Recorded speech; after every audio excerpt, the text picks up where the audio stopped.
ഇപ്പോൾ ഷാഫി പറമ്പിലിൻ്റെ ഒരു ഫോട്ടോ ഞാൻ കഴിഞ്ഞ ദിവസം ഫേസ്ബുക്കിൽ കണ്ട പോലെ തോന്നി. ബർത്ത്ഡേക്ക് വിഷ് ചെയ്യുന്ന സംഭവങ്ങളൊക്കെ അതൊക്കെ പോസ്റ്റ് ചെയ്തത്. ഇപ്പം എനിക്ക് ഇപ്പോൾ ഷാഫിക്കയ്ക്ക് ബർത്ത്ഡേ വിഷ് ഇടുമ്പോൾ എനിക്ക് വ്യക്തിബന്ധമുണ്ട് അദ്ദേഹമായിട്ട്. 2023 തുടങ്ങി ഞങ്ങൾ നല്ല സുഹൃത്തുക്കളാണ്. അദ്ദേഹത്തിന് എന്നെ അറിയാം, എനിക്ക് അദ്ദേഹത്തെയും അറിയാം. അപ്പോൾ എല്ലാ വർഷവും അദ്ദേഹത്തിന് ബർത്ത്ഡേ വിഷ് പോസ്റ്റ് ഞാൻ ഇടാറുണ്ട്, അദ്ദേഹം കാണാറുള്ളതാണ്. അപ്പോൾ അതുപോലെ തന്നെ ഇപ്രാവശ്യം ഇട്ടു. അപ്പോൾ എനിക്ക് വ്യക്തിബന്ധങ്ങൾ തീർച്ചയായിട്ടും ഉണ്ട്. എന്നെ സംബന്ധിച്ച് രാഷ്ട്രീയത്തെക്കാൾ കൂടുതൽ ഞാൻ വ്യക്തിബന്ധങ്ങൾക്കാണ്. അതായത് ഒരാൾ കോൺഗ്രസ്സുകാരനായിട്ട് ജനിക്കല്ലോ, ഒരു മനുഷ്യനാണല്ലോ, പിന്നീടാണല്ലോ അയാൾ കോൺഗ്രസ് ആവുന്നത്. ഇപ്പോൾ മതം, ജാതി, രാഷ്ട്രീയമൊന്നും എൻ്റെ സൗഹൃദങ്ങളിലില്ല. അതിപ്പോൾ ഏത് പാർട്ടി, ഏത് മതത്തിൽപ്പെട്ട ആളാണെങ്കിലും, ഇനി യുക്തിവാദിയാണെങ്കിലും എന്താണെങ്കിലും എൻ്റെ സുഹൃത്താണെങ്കിൽ എൻ്റെ സുഹൃത്താണ്. ഞാൻ ബർത്ത്ഡേ വിഷ് ചെയ്യും, ഞാൻ സംസാരിക്കും. എനിക്ക് പെൺകുട്ടികളോട് പറയാനുള്ളത് ഇതുപോലുള്ള ചതികളിൽ പോയി വീഴരുത് എന്നുള്ളതാണ്. അതായത് ഒരുപാടധികം പുരുഷന്മാര് സ്ത്രീകളെ വെറും കളിപ്പാട്ടമായിട്ട് കാണുന്നുണ്ട്. അപ്പൊ അത്തരത്തിലുള്ള കാര്യങ്ങളിലേക്ക് വീണു പോകാതിരിക്കുക. നമ്മുടെ ശരീരം നമ്മളാണ് സംരക്ഷിക്കേണ്ടത്. അത് മറ്റൊരാൾ വന്ന് നമ്മളെ സംരക്ഷിക്കില്ല. നമ്മൾ സംരക്ഷിച്ചില്ലെങ്കിൽ അതിന് പിന്നെ കേസും പരാതിയൊക്കെ ആയിട്ട് പോകുമ്പോൾ അവിടെയും നമ്മളെ എല്ലാവരും അപമാനിക്കുകയുള്ളൂ. അപ്പൊ ഈവൻ സമൂഹം ആയിക്കോട്ടെ, വീട്ടുകാരായിക്കോട്ടെ, എല്ലാവരും സ്ത്രീകൾക്കെതിരെ നിൽക്കുന്ന ഒരു അവസ്ഥയുണ്ട്. അപ്പോൾ പരമാവധി ഇത്തരം കാര്യങ്ങളിൽ പോയി ചാടാതിരിക്കുക എന്നുള്ളത് തന്നെയാണ്. നമ്മൾ ശ്രദ്ധിക്കുക. വേറെ ആരും നമ്മുടെ കാര്യത്തിൽ നമ്മളെ ശ്രദ്ധിക്കാനായിട്ട് ആരും വരില്ല.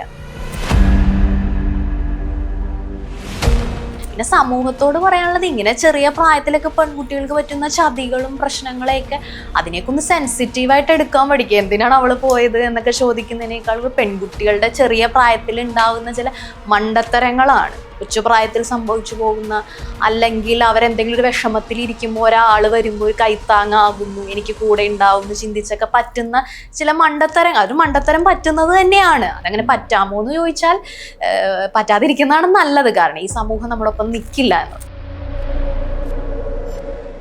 അടുത്ത മുഖ്യമന്ത്രി വി.ഡി. സതീശൻ പറവൂരുകാരി ആയതുകൊണ്ട് തീർച്ചയായിട്ടും അങ്ങനെ ആഗ്രഹം ഉണ്ടാവുമല്ലോ. നമ്മുടെ സ്ഥലത്ത് നിന്നൊരു മുഖ്യമന്ത്രി ഉണ്ടാവുക എന്ന് പറഞ്ഞൊരു ചരിത്രമാണ്. കോൺഗ്രസിനോടാണോ ഏറ്റവും കൂടുതൽ? കോൺഗ്രസിനോടുള്ള ആഭിമുഖ്യം എന്നുള്ളതിനേക്കാൾ കൂടുതൽ എനിക്ക് കോൺഗ്രസിലെ നേതാക്കന്മാരായിട്ടാണ് കൂടുതൽ പരിചയം, കൂടുതൽ അടുപ്പം. അതെന്തോ എൻ്റെ ലൈഫിൽ അങ്ങനെയാണ് സംഭവിച്ചത്. CPM-ന്റെ ഒരുപാട് നേതാക്കന്മാരായിട്ട് പരിചയപ്പെടാൻ എനിക്ക് സാധിച്ചിട്ടില്ല. ഞാൻ കോൺഗ്രസ് നേതാക്കന്മാരുമായിട്ടാണ് യാദൃശ്ചികമായിട്ടാണ് ഞാൻ അങ്ങനെ എൻ്റെ ലൈഫിൽ ഒരു രാഷ്ട്രീയം കയറി വന്നതും ഒക്കെ. അപ്പൊ അടുത്ത ഭരണം UDF പറയുന്നത് വി.ഡി. സതീശൻ മുഖ്യമന്ത്രി ആവുമെന്നാണ് ഇപ്പൊ റിനി പറയുന്നത്. അങ്ങനെയൊന്നും ഞാൻ പറഞ്ഞില്ല. എന്റെ താല്പര്യം, എന്റെ ഇഷ്ടം അതാണ്. എനിക്കൊരു പേഴ്സണലി നമുക്ക് താല്പര്യം തോന്നുമല്ലോ എന്ന് കരുതി ഇപ്പൊ ആര് വന്നാലും നമുക്ക് സന്തോഷമേ ഉള്ളൂ. പക്ഷെ കൂടുതൽ സന്തോഷമാവും നമ്മുടെ MLA ആവുമ്പോൾ കൂടുതൽ സന്തോഷമാവും. പക്ഷെ എന്ത് കരുതിയിട്ട് വരും എന്നൊന്നും ഞാൻ പറഞ്ഞില്ല. കാരണം അതൊക്കെ ജനങ്ങളും പാർട്ടിയും തീരുമാനിക്കേണ്ട കാര്യങ്ങളാണ്. ഏതെങ്കിലും ഒരു പാർട്ടിയിൽ നിന്ന് ആരെങ്കിലും വിളിച്ചാൽ ഏത് പാർട്ടിയിലേക്ക് പോകാനാണ് താല്പര്യം?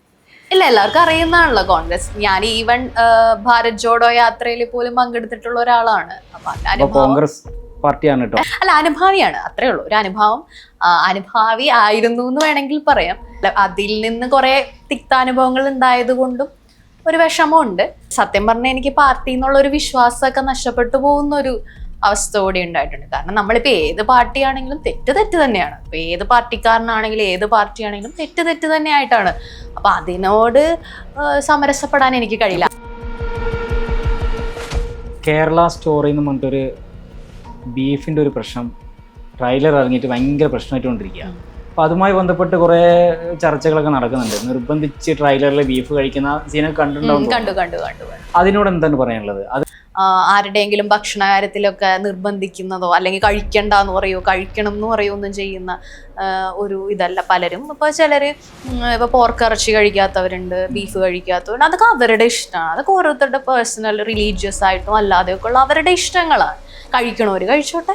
അതിന് എനിക്കതിന് അങ്ങനെ കേരളത്തിൽ സംഭവിക്കില്ല എന്ന് തന്നെയാണ് വിശ്വാസം. ഇതിനടുത്ത് ഇങ്ങനെ വരുന്ന സൈബർ അറ്റാക്കുകൾ ഒരുപാട് വരുന്നുണ്ടല്ലോ. അപ്പോൾ ഒരു വീഡിയോ ഇട്ട് കഴിഞ്ഞാൽ അതിൻ്റെ അടിയിൽ ഒരു 10,000 കമൻറ്റുകൾ വരും. മോശമായിട്ടായിരിക്കും വരുന്നുണ്ടാവുക. ആ കമൻറ്റുകൾ കൊടുത്ത ആൾക്കാരൊക്കെ എന്താ പറയാനുള്ളത്? എനിക്ക് പ്രത്യേകിച്ച് അവരോടൊന്നും പറയാനില്ല. കാരണം അവരെ ഒന്നും നമുക്ക് ഒരിക്കലും തിരുത്താൻ പറ്റില്ല. കാരണം അവരുടെ ആറ്റിറ്റ്യൂഡ് മോശമാണ്. പിന്നെ കുറേ PR വർക്കുണ്ട്. പിന്നെ ഞാൻ ആരെയും ബോധിപ്പിക്കാൻ ശ്രമിക്കുന്ന ഒരു വ്യക്തിയല്ല. എൻ്റെ മനസാക്ഷിയുടെ ബോധ്യത്തിലാണ് ഞാൻ ഒരു കാലത്തും ഇപ്പോഴും കേരള രാഷ്ട്രീയത്തിൽ നിറഞ്ഞു നിന്ന ഒരാളാണ് ഇപ്പം നമ്മളെ കൂടെ ഉള്ളത്. റിനിയാണ് നമ്മളെ കൂടെ ഉള്ളത്. റിനി, നമസ്കാരം നമ്മളെ ഇന്റർവ്യൂയിലേക്ക്. എന്തുണ്ട് വിശേഷം? സുഖം തന്നെയല്ലേ? നല്ല വിശേഷങ്ങൾ, സുഖമായിട്ട് പോകുന്നു. ഇപ്പൊ ഞാനിപ്പോ ഒരു ഇന്റർവ്യൂ വിളിക്കാൻ കാരണം, ഇപ്പോൾ ഇലക്ഷനൊക്കെയാണ് വരുന്നത്. റിനിനെ കാണുമ്പോൾ ഇലക്ഷന്റെ കാര്യങ്ങൾ മാത്രമേ എനിക്ക് സംസാരിക്കാൻ തോന്നുള്ളൂ. അതെന്താ കാരണം? അതെനിക്കറിയില്ല, അത് സ്വയം ചോദിക്കണോ? ഞാൻ ഇന്നലെ വിളിച്ചപ്പോഴും അതന്നെ, എനിക്ക് ഇലക്ഷൻ വരുന്നത് കൊണ്ട് ഒന്ന് റിനീന്റെ അടുത്തൊരു 15 മിനിറ്റ് ഇന്റർവ്യൂ എടുത്താൽ കൊള്ളാമെന്നുണ്ട്. അതുകൊണ്ടാണ് ഞാൻ വിളിച്ചത്. ഇപ്പൊ ഇലക്ഷൻ ആണ് വരുന്നത്, മത്സരിക്കുന്നുണ്ടോ? അതാണല്ലേ മെയിൻ. ഇല്ല, എന്തായാലും റൂമേഴ്സ് കുറെ വരുന്നുണ്ടെങ്കിലും എന്നെ ഒരു രാഷ്ട്രീയ പാർട്ടിക്കാരും ആരും വിളിച്ചിട്ടില്ല. ആരും എന്നെ സീറ്റ് തരാം എന്ന് പറഞ്ഞ് വിളിച്ചിട്ടില്ല. വിളിച്ചാ പോവോ? വിളിച്ചാ പോവെന്ന് ചോദിച്ചാൽ ഞാൻ രാഷ്ട്രീയത്തിന് പറ്റിയ ഒരാളാണോ എന്ന് എനിക്ക് ഡൗട്ട് ഉണ്ട്. അല്ല, ഇപ്പം സെലിബ്രിറ്റീസ് ആയ ആൾക്കാര് എന്തോരം പേര് മത്സരിക്കുന്നുണ്ട്. സെലിബ്രിറ്റീസ് എന്നുള്ളതല്ല, ഞാൻ ഇച്ചിരി ബോൾഡ് ആയിട്ടുള്ള ഒരു ബോൾഡായ ആൾക്കാർ എന്തോരം ആൾക്കാർ മത്സരിക്കുന്നുണ്ട്. വിളിച്ചാ പോവോ ഇല്ലയോ? അങ്ങനെ ഞാൻ ആലോചിച്ചിട്ടില്ല, കാരണം അതൊരു സാങ്കല്പിക ക്വസ്റ്റ്യൻ ആണ്. പോവാണെങ്കിൽ ഏത് പാർട്ടി പോവും? ഏത് പാർട്ടി പോവും? അല്ല, ഞാൻ എങ്ങനെ ഇലക്ഷന് നിക്കാം എന്നുള്ളൊരു തീരുമാനം. അതല്ല, തീരുമാനം വേണോ ഇല്ലയോ എന്നല്ല. ഇപ്പൊ ഏതെങ്കിലും ഒരു പാർട്ടിന്ന് ആരെങ്കിലും വിളിച്ചാൽ ഏത് പാർട്ടിയിലേക്ക് പോകാനാണ് താല്പര്യം? ഞാൻ ആക്ച്വലി എന്റെ അനുഭവം നിങ്ങൾക്ക് എല്ലാവർക്കും അറിയുന്ന പാർട്ടി ഏതാന്നുള്ളത് എല്ലാവർക്കും അറിയാലോ. ആ പാർട്ടിയിലാണ് എനിക്ക് അനുഭവം ഉള്ളത്. ഏത് പാർട്ടിയാന്ന് പറഞ്ഞിട്ടില്ല. എനിക്കറിയില്ല ഏത് പാർട്ടിയാണ്. ഏത് പാർട്ടിയാണ്? ഇല്ല, എല്ലാവർക്കും അറിയുന്നതാണല്ലോ കോൺഗ്രസ്. ഞാൻ ഈവൻ ഭാരത് ജോഡോ യാത്രയിൽ പോലും പങ്കെടുത്തിട്ടുള്ള ഒരാളാണ്. അപ്പൊ അതിന്റെ അനുഭവം കോൺഗ്രസ് പാർട്ടിയാണ് കേട്ടോ. അല്ല, അനുഭാവിയാണ്, അത്രേ ഉള്ളൂ. ഒരു അനുഭാവി ആയിരുന്നു എന്ന് വേണമെങ്കിൽ പറയാം. കാരണം ഞാൻ അതിനകത്തൊരു പ്രവർത്തകയോ അങ്ങനെ ഒന്നും ആയിരുന്നില്ല. പിന്നെ അതിൽ നിന്ന് കുറെ തിക്താനുഭവങ്ങൾ ഉണ്ടായത് കൊണ്ടും ഒരു വിഷമമുണ്ട്.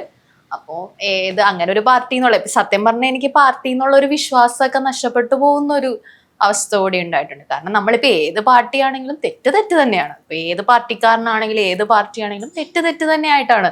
അപ്പൊ അതിനോട് സമരസപ്പെടാൻ എനിക്ക് കഴിയില്ല. അതുകൊണ്ടാണ് ഞാൻ പറഞ്ഞത് രാഷ്ട്രീയ പാർട്ടി എനിക്ക് പറ്റാത്ത പരിപാടിയാണ്. ആരെങ്കിലും വിളിച്ചിരുന്നോ പാർട്ടി ഇപ്പൊ ഇലക്ഷൻ ആണെന്നൊക്കെ പറഞ്ഞിട്ട് മത്സരിക്കാൻ താല്പര്യം ഉണ്ടോ എന്നൊക്കെ ചോദിച്ചിട്ട്? ഇല്ല, അങ്ങനെ ഇതുവരെ ആരും വിളിച്ചിട്ടില്ല. ഏത് പാർട്ടിയാണ് ഏറ്റവും കൂടുതൽ? ഇപ്പൊ ഈ നിയമസഭാ മത്സരമാണ് ഇപ്പൊ അടുത്ത് വരാൻ പോകുന്നത്. ഏത് പാർട്ടി ജയിക്കും? LDF, UDF, BJP? ആര് ജയിക്കും എന്നാണ് ഒരു എനിക്ക് തോന്നുന്നത്? ഇപ്പോഴത്തെ ഒരു രാഷ്ട്രീയ കാലാവസ്ഥ ശ്രദ്ധിക്കുമ്പോൾ കോൺഗ്രസ്, UDF ഭരണത്തിൽ വരാനാണ് സാധ്യത എന്നാണ് എനിക്ക് തോന്നുന്നത്. പിന്നെ എന്താണ് സംഭവിക്കാൻ പോകുന്നതെന്ന് നമുക്കറിയില്ല. കാരണം രാഷ്ട്രീയ കേരളം എന്ന് പറഞ്ഞാൽ വളരെ അൺപ്രഡിക്റ്റബിൾ ആണല്ലോ. അപ്പൊ അതുകൊണ്ട് എപ്പോഴെങ്കിലും എന്തുകൊണ്ടെങ്കിലും സംഭവിക്കാം. ഒരു ബലാബലമാണ് എന്ന് വേണമെങ്കിൽ പറയാം. LDF, UDF ഒരു ബലാബലത്തിലാണ് നിൽക്കുന്നത്. എന്നാൽ UDFനാണ് സാധ്യത എന്നുള്ള രീതിയിൽ തന്നെയാണ് എനിക്ക് തോന്നുന്നത്. പിന്നെ ഈ പറഞ്ഞ പോലെ എല്ലാം അൺപ്രഡിക്റ്റബിൾ ആണ്. ഇലക്ഷൻ വരുമ്പോഴാണ് നമുക്ക് അറിയാൻ പറ്റുള്ളൂ. ഇപ്പൊ പറവൂർ മണ്ഡലത്തില് VD സതീശനാണ് നിൽക്കുന്നത് എങ്കിൽ ഓപ്പോസിറ്റ് LDFന്റെ സ്ഥാനാർത്ഥിയായിട്ട് നിൽക്കാൻ താല്പര്യമുണ്ടോ? എന്റെ ഒരു ഇതായിട്ട് ചോദിക്കാട്ടോ. ഇല്ല, അങ്ങനെ പ്രത്യേകിച്ച് എല്ലാവർക്കും അറിയാലോ എനിക്ക് VDS ആയിട്ടുള്ള ഒരു അടുപ്പം വളരെ ഇതായിട്ടുള്ള ഒരു അടുപ്പമുള്ളതാണ്. പിന്നെ ഞാൻ അങ്ങനെ ഒരു പാർട്ടിയിൽ മത്സരിക്കുന്നതോ എതിർത്ത് ഇങ്ങനെ നിൽക്കുന്നതോ സ്ഥാനാർത്ഥിയാവുന്നതോ ഒന്നും ഞാൻ സങ്കല്പിച്ചിട്ടില്ല. അത് എൻ്റെ ഒരു കപ്പ് ഓഫ് ടീ ആണെന്ന് എനിക്ക് ഇതുവരെ തോന്നിയിട്ടില്ല. ഞാൻ അങ്ങനെ ഒന്നും ചിന്തിച്ചിട്ടില്ല. പിന്നെ പറവൂര് നമുക്ക് സ്വാഭാവികമായിട്ടും അറിയാം ആരാണ് ജയിക്കുക എന്നുള്ളത് എല്ലാവർക്കും അറിയുന്ന ഒരു കാര്യം. ഇപ്പൊ ഈ UDFിലെ എല്ലാ നേതാക്കന്മാരായിട്ടും പരിചയമുണ്ടോ? ഇങ്ങനെ ഒരുപാട്. VD സതീശൻ അല്ലാണ്ട് ഷാഫി പറമ്പലിന്റെ ഒരു ഫോട്ടോ ഞാൻ കഴിഞ്ഞ ദിവസം ഫേസ്ബുക്കിൽ കണ്ട പോലെ തോന്നി. ബർത്ത്ഡേക്ക് വിഷ് ചെയ്യുന്ന സംഭവങ്ങളൊക്കെ അതൊക്കെ പോസ്റ്റ് ചെയ്തത് അല്ലേ? അതെ. അല്ലേ? അപ്പൊ കോൺഗ്രസിനോടാണോ ഏറ്റവും കൂടുതൽ? കോൺഗ്രസിനോടുള്ള ആഭിമുഖ്യം എന്നുള്ളതിനേക്കാൾ കൂടുതൽ എനിക്ക് കോൺഗ്രസിലെ നേതാക്കന്മാരായിട്ടാണ് കൂടുതൽ പരിചയം, കൂടുതൽ അടുപ്പം. അതെന്തോ എൻ്റെ ലൈഫിൽ അങ്ങനെയാണ് സംഭവിച്ചത്. CPMന്റെ ഒരുപാട് നേതാക്കന്മാരായിട്ട് പരിചയപ്പെടാൻ എനിക്ക് സാധിച്ചിട്ടില്ല. ഞാൻ കോൺഗ്രസ് നേതാക്കന്മാരുമായിട്ടാണ് യാദൃശ്ചികമായിട്ടാണ് ഞാൻ അങ്ങനെ എൻ്റെ ലൈഫിൽ ഒരു രാഷ്ട്രീയം കയറി വന്നതും ഒക്കെ. അപ്പൊ എനിക്ക് പരിചയം കൂടുതൽ, സത്യം പറഞ്ഞാൽ എനിക്കെല്ലാം ഉള്ളത് വ്യക്തിബന്ധങ്ങളാണ്. ഞാൻ അങ്ങനെ ഒരു പാർട്ടി എനിക്കൊരു പാർട്ടി അനുഭവം വന്നത് തന്നെ ആ വ്യക്തിബന്ധങ്ങൾ കൊണ്ടാണ്. ഇപ്പൊ ഷാഫിക്കയ്ക്ക് ബർത്ത്ഡേ വിഷ് ഇടുമ്പോൾ എനിക്ക് വ്യക്തിബന്ധം ഉണ്ട് അദ്ദേഹമായിട്ട്. 2023 തുടങ്ങി ഞങ്ങൾ നല്ല സുഹൃത്തുക്കളാണ്. അദ്ദേഹത്തിന് എന്നെ അറിയാം, എനിക്ക് അദ്ദേഹത്തെയും അറിയാം. അപ്പൊ എല്ലാ വർഷവും അദ്ദേഹത്തിന് ബർത്ത്ഡേ വിഷ് പോസ്റ്റ് ഞാൻ ഇടാറുണ്ട്, അദ്ദേഹം കാണാറുള്ളതാണ്. അപ്പൊ അതുപോലെ തന്നെ ഇപ്രാവശ്യം ഇട്ടു. അപ്പൊ എനിക്ക് വ്യക്തിബന്ധങ്ങൾ തീർച്ചയായിട്ടും ഉണ്ട്. എന്നെ സംബന്ധിച്ച് രാഷ്ട്രീയത്തെക്കാൾ കൂടുതൽ ഞാൻ വ്യക്തിബന്ധങ്ങൾക്കാണ്. അതായത് ഒരാൾ കോൺഗ്രസ്സുകാരനായിട്ട് ജനിക്കല്ലോ, ഒരു മനുഷ്യനാണല്ലോ, പിന്നീടാണല്ലോ അയാൾ കോൺഗ്രസ് ആവുന്നത്. ഇപ്പോൾ മതം, ജാതി, രാഷ്ട്രീയം ഒന്നും എൻ്റെ സൗഹൃദങ്ങളിലില്ല. അതിപ്പോൾ ഏത് പാർട്ടി, ഏത് മതത്തിൽപ്പെട്ട ആളാണെങ്കിലും, ഇനി യുക്തിവാദിയാണെങ്കിലും എന്താണെങ്കിലും എൻ്റെ സുഹൃത്താണെങ്കിൽ എൻ്റെ സുഹൃത്താണ്. ഞാൻ ബർത്ത്ഡേ വിഷ് ചെയ്യും, ഞാൻ സംസാരിക്കും. അതൊക്കെ സ്വാഭാവികമായിട്ടുള്ള കാര്യങ്ങൾ മാത്രമാണ്. അപ്പൊ ആ രീതിയിൽ ഷാഫിക്ക് അറിയാവുന്ന. ഇപ്പോൾ UDF VD സതീശനാണ് ഇപ്പൊ നല്ല പരിചയം, ഷാഫിക്കാണെന്ന് പറഞ്ഞു. ഇപ്പൊ LDF ആരായിട്ടാ പരിചയം? LDF എനിക്ക് ഇപ്പോൾ ഈ വിവാദങ്ങളൊക്കെ വന്നതിന് ശേഷം പലരുമായിട്ട് പരിചയം വന്നു. കാരണം നമ്മളോട് ചിലപ്പോൾ എന്താണ് കാര്യം എന്ന് തിരക്കാനൊക്കെ ചിലപ്പോൾ അതിനു മുമ്പ് എനിക്ക് ആരെയും പരിചയമില്ലായിരുന്നു. ഒറ്റ ആളെ എനിക്ക് LDF ഒരാളായിട്ടും പരിചയമില്ലായിരുന്നു. ഈ പ്രശ്നങ്ങൾ ഉണ്ടാവുന്നത് വരെ ഒരാളുമായിട്ടും എനിക്ക് ഒരു പരിചയവുമില്ലായിരുന്നു. എൻ്റെ ഫാദറിന് കമ്മ്യൂണിസ്റ്റ് ആയതുണ്ടെങ്കിലും എനിക്ക് പേഴ്സണലി ആരെയും അറിയാൻ പാടില്ല, ഒരു പരിചയവും ഉണ്ടായിരുന്നു. പക്ഷെ ഈ വിവാദങ്ങളൊക്കെ വന്നതിന് ശേഷം നമ്മൾ ചിലർ ഐക്യദാർഢ്യം അല്ലെങ്കിൽ പലരും വിളിക്കുകയും, അതിപ്പോൾ എല്ലാ പാർട്ടിയിൽ നിന്നും എന്നെ വിളിച്ചിട്ടുണ്ട്.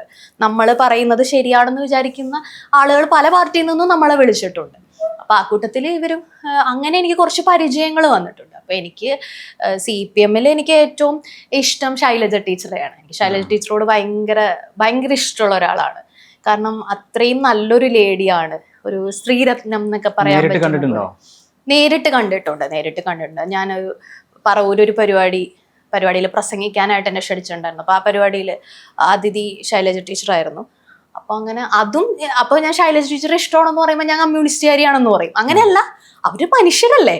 VD സതീശൻ എന്ന് പറഞ്ഞ ഒരു മനുഷ്യനാണ്, അല്ലാതെ കോൺഗ്രസ്സുകാരൻ എന്നുള്ള രീതിയിലല്ല ഞാൻ കാണുന്നത്. ശൈലജ ടീച്ചർ എന്ന് പറയുന്ന ഒരു മനുഷ്യ എന്നുള്ള രീതിയിൽ എനിക്ക് ഇഷ്ടമാണ്, കമ്മ്യൂണിസ്റ്റുകാരി എന്നല്ല ഞാൻ കാണുന്നത്.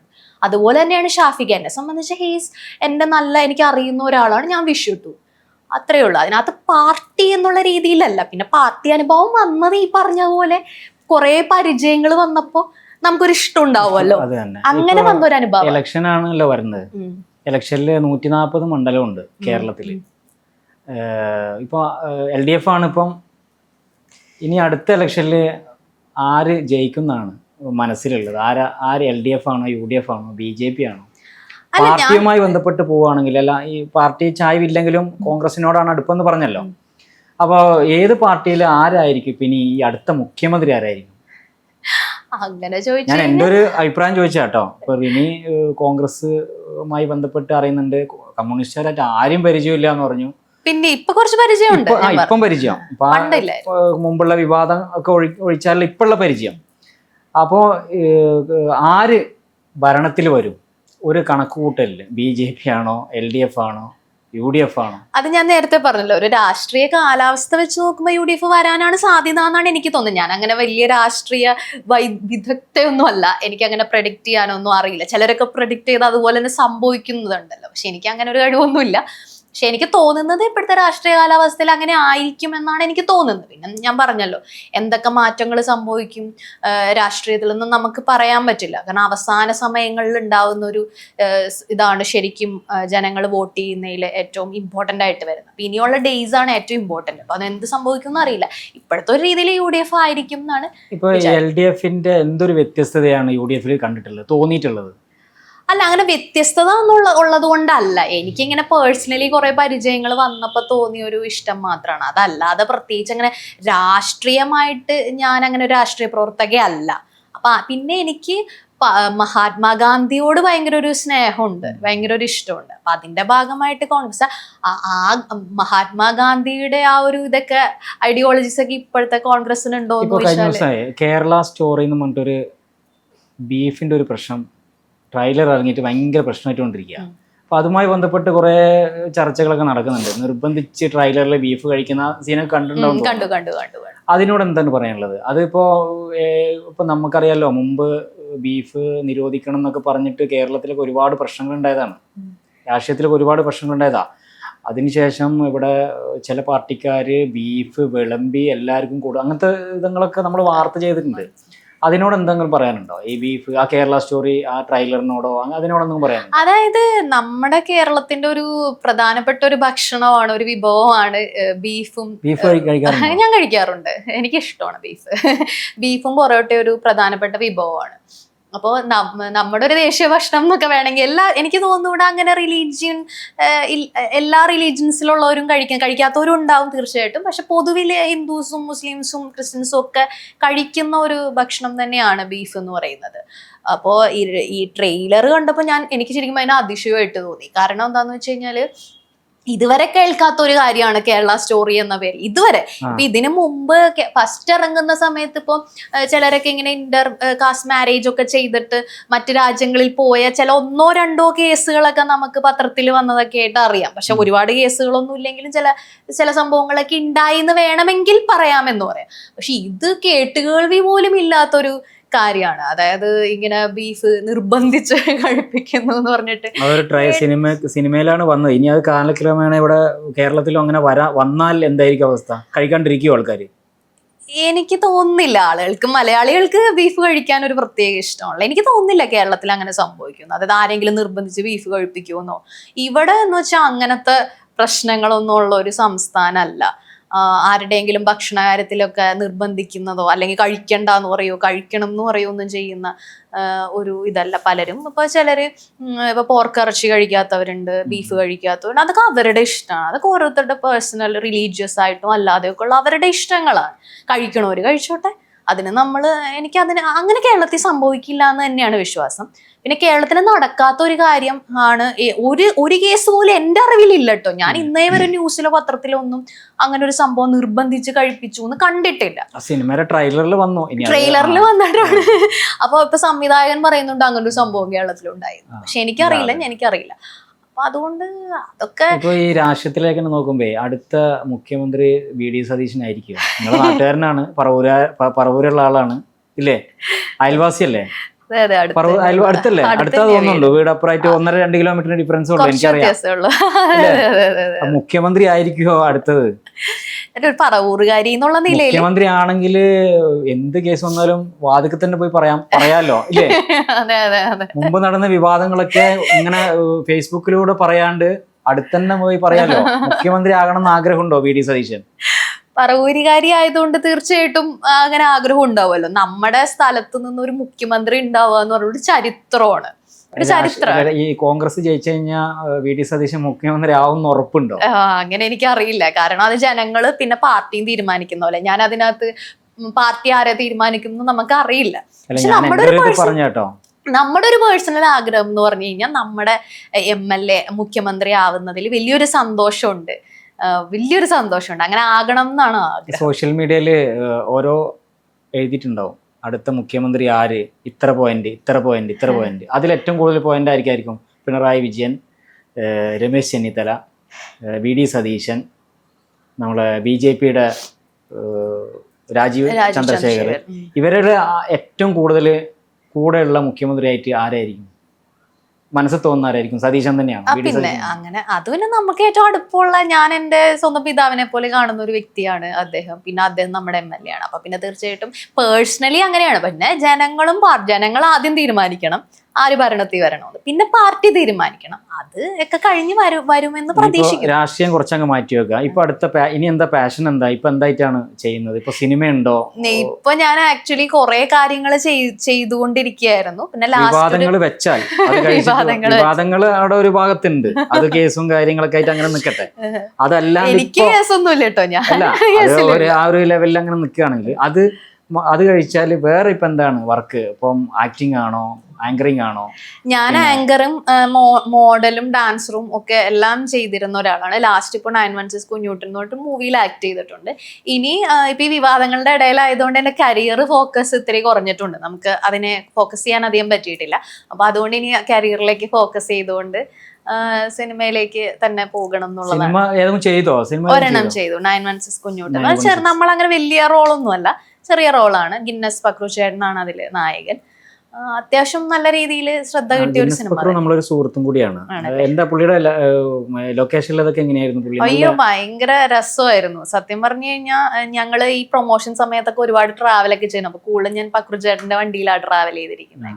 അപ്പൊ ഒരുപാട് മെമ്മറീസ് ഉണ്ട്. അത്രയും സ്വീറ്റ് ആയിട്ടുള്ള നല്ലൊരു മനുഷ്യന്റെ ഒപ്പം ഇങ്ങനെ ട്രാവൽ ചെയ്യാനും സംസാരിക്കാനും ഒക്കെ പറ്റി എന്നുള്ളത് വലിയൊരു സന്തോഷമുണ്ട്. ആ ഒരു സെറ്റ് തന്നെ ഭയങ്കര റെസ്പെക്ട്ഫുൾ ആയിട്ട് അനുഭവപ്പെട്ട ഒരു സെറ്റായിരുന്നു. എല്ലാവരും അതെ, ഒരു സ്ത്രീ എന്ന നിലയിൽ നമുക്ക് വളരെ കംഫർട്ട് തോന്നിയ ഒരു സിറ്റുവേഷൻ ആയിരുന്നു അവിടുത്തെ. ഇപ്പൊ ഏതെങ്കിലും ഓഫർ ഏതെങ്കിലും വന്നിട്ടുണ്ടോ ഇപ്പൊ?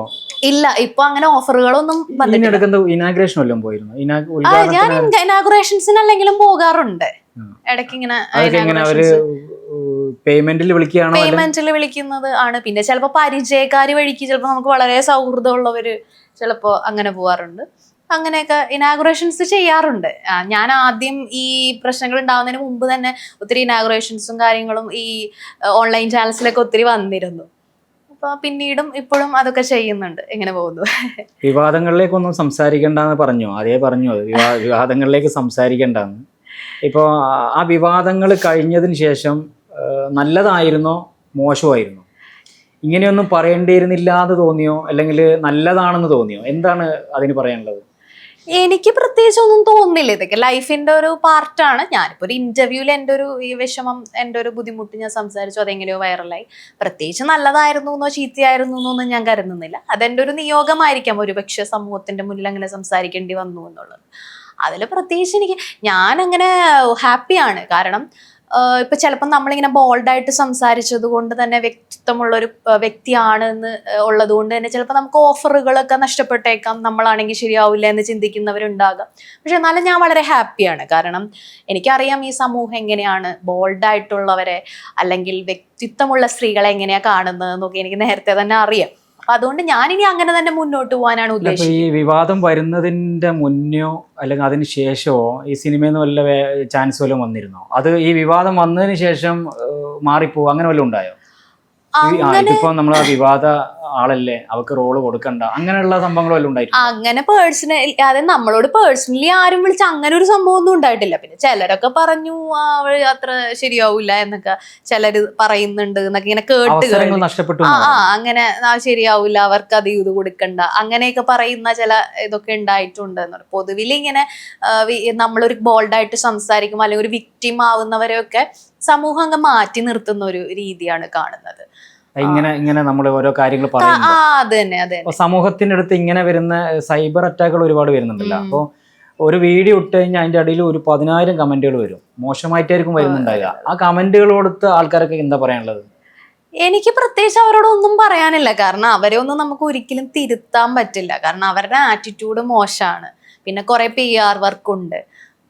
പിന്നെ ഞാൻ ആരെയും ബോധിപ്പിക്കാൻ ശ്രമിക്കുന്ന ഒരു വ്യക്തിയല്ല. എൻ്റെ മനസാക്ഷിയുടെ ബോധ്യത്തിലാണ് ഞാൻ നിൽക്കുന്നത്. അപ്പൊ ആരെന്ത് പറഞ്ഞാലും, ഇപ്പോ ഞാൻ ചിന്തിക്കുന്നത് ഈ ലോകം തന്നെ എനിക്കെതിരെ നിന്നാലും ഐ ഡോണ്ട് കെയർ എന്നുള്ളൊരു ആറ്റിറ്റ്യൂഡ് ഉള്ള ഒരാൾ. കാരണം എനിക്ക് എൻ്റെ മനസാക്ഷിയുടെ അടുത്ത് ശരിയുണ്ട്. ഞാൻ ഒരു തെറ്റും ചെയ്തിട്ടില്ല ഈ വിഷയത്തിൽ എന്നുള്ള എനിക്കറിയാം. അത് ആരെയും ബോധിപ്പിക്കാൻ ഞാൻ ആഗ്രഹിക്കുന്നില്ല. അപ്പോൾ മോശം കമന്റ് ഇടുന്നവരവിടെ ഇട്ടോട്ടെ. പിന്നെ എന്താണ് ഇത്തരത്തിൽ ഇരയാക്കപ്പെടുന്ന അല്ലെങ്കിൽ ഒരു പ്രശ്നം പറയുന്ന ഒരു സ്ത്രീകൾ അനുഭവിക്കുന്നത് എന്നുള്ളത് ഞാനും കൂടി അറിഞ്ഞല്ലോ എന്നാണ് ഞാൻ ചിന്തിക്കുന്നത്. അവരുമായിട്ട് എനിക്ക് കണക്ട് ചെയ്യാൻ പറ്റുന്നുണ്ട്. ഇതിപ്പോ തുറന്ന് പറഞ്ഞതില് സന്തോഷമുണ്ടോ അതോ അല്ലെങ്കിൽ പറയേണ്ടില്ലായിരുന്നു? പ്രത്യേകിച്ചൊന്നുമില്ല. I mean different about it. സന്തോഷവും ഇല്ല, സങ്കടവും ഇല്ല, പ്രത്യേകിച്ച്. ഞാൻ ഒരു ഏഷ്യാനെറ്റ് ബൈറ്റിലൊക്കെ കണ്ടിരുന്നു, ഇങ്ങനെ ഇത് പറയാൻ, ഇങ്ങനെയുള്ള കാര്യങ്ങൾ പറയാത്ത ഒരുപാട് സ്ത്രീകളുണ്ട്. തീർച്ചയായിട്ടും ഞാനായിട്ട് ഇത് തുറന്ന് പറഞ്ഞു. അതിന്റെ കുറെ ബുദ്ധിമുട്ടുകള്, സൈബർ കേസുകള്, ഭീഷണി വരെ വന്നു. ഭീഷണി വരെ വന്നു. എത്ര വയസ്സുണ്ട് ഇപ്പൊ? വയസ്സ് പറയില്ല. ഈ പ്രായത്തിലും വധഭീഷണി വരെ വന്നു പറഞ്ഞു. ഒരു കാര്യം, അറിയുന്ന കാര്യം പുറത്ത് പറഞ്ഞതിനാണ് ഇത്രയും പ്രശ്നങ്ങൾ ഉണ്ടായത്. അപ്പോൾ പൊതുസമൂഹത്തിന്റെ അടുത്ത് എന്താണ് ഇനി പറയാനുള്ളത്? ഇങ്ങനെയുള്ള ചെറിയ ഇതുപോലെയുള്ള പ്രായമുള്ള ചെറിയ പെൺപിള്ളേർ ഇങ്ങനെ പെട്ടുപോകുന്നവരടുത്ത് എന്താണ് പറയാൻ, ഒരു മെസ്സേജ് എന്താണ് പറയാനുള്ളത്? പൊതുസമൂഹത്തോട് എല്ലാവരുടെ കയ്യിലും ഇപ്പൊ ഫോണാണ് അല്ലേ? ഫേസ്ബുക്ക്, ഇൻസ്റ്റ, വാട്സപ്പ് ഇല്ലാത്ത ഒരു 20, 22, 23 വയസ്സുള്ള പിള്ളേർക്ക് എല്ലാവർക്കും ഫോണാണ്. എവിടെ നിന്നാണ് എങ്ങനെയാണ് മെസ്സേജ് വരുന്നതെന്ന് പറയാൻ പറ്റൂല. ശരിയല്ലേ? ആരാണ് അയക്കുന്നവരും പറയാൻ പറ്റില്ല. ഇപ്പൊ കഴിഞ്ഞ ദിവസം ചോറ്റാനിക്കരയില് കൊറിയൻ എന്ന് പറഞ്ഞിട്ടൊരു വാർത്ത കണ്ടില്ലേ? ആരാന്ന് പോലും അറിയാൻ പാടില്ല.